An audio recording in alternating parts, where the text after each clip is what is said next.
With the president came the media, and they took lots of pictures of not only Mr. Trump, but the surrounding areas. Brought these pictures down to the cities where the millionaires caught wind of it. They saw these pictures in the newspapers. And they wanted to get out of the cities anyways because they were very unpleasant to stay in. There was a lot of smog, there was a lot of pollution. There's quite the septic system not very up to date. It's crowded. It's just not a pleasant place to stay during the summer months. So in order to get out of the cities, they came up here to the Thousand Islands, purchased these islands, and built some of the cottages that you see today. Next on our left-hand side, we have Friendly Island or Dewey Island. This is owned by Paul Quackenbush of Herkimer, New York. He at one point owned Empire Air, now part of United Air.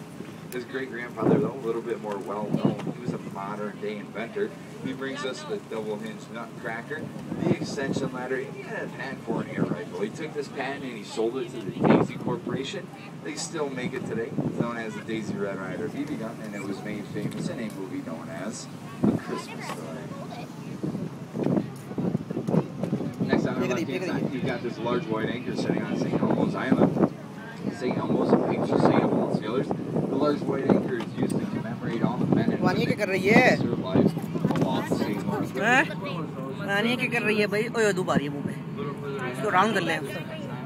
Florence gets its name from a popular song sang in the 1950s known as Florence along the St. Lawrence. Sang by Thousand Island3.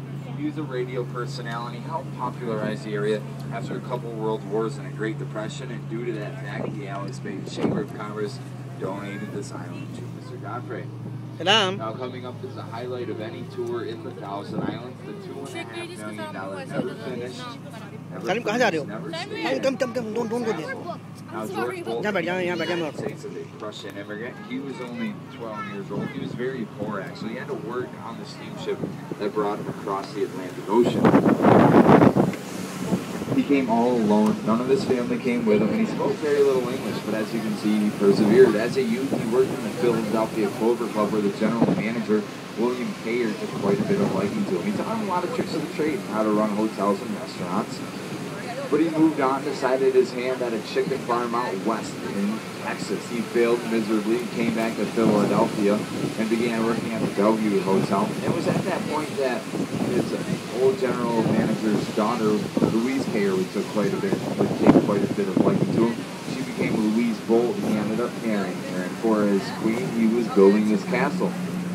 But at the Bellevue, he worked his way all the way up to general manager, ended up purchasing it. And across the street, there was a 4-story rundown restaurant. He ended up purchasing that as well, and he combined the two, making the Bellevue Stratford Hotel. A few years after that, a man by the name of William Waldorf Astor approached him about building the most premier hotel in the entire world, and said that Mr. Astor was one of the richest men in the world. Mr. Bolt agreed, and they ended up building the Waldorf Astoria down in New York City. He was making over $1 million each and every year just prior to the turn of the 19th century. Now, as I said, Mr. Bolt was building this for the love of his life, Louise Bolt.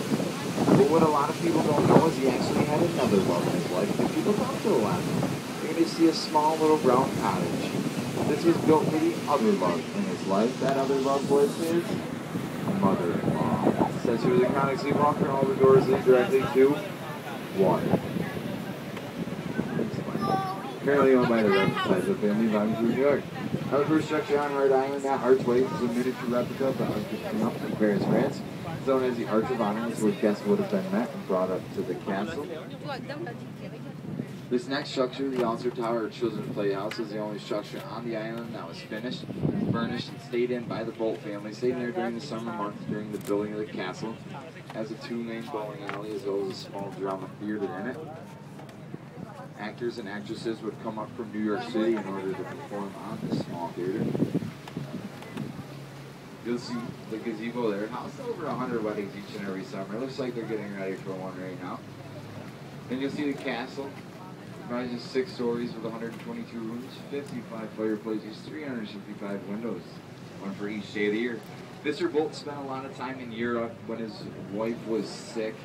She was going to quite a few spas in the area, trying everything she could in order to get better. And during that time, Mr. Bolt was traveling Europe, and he got many of the ideas for these structures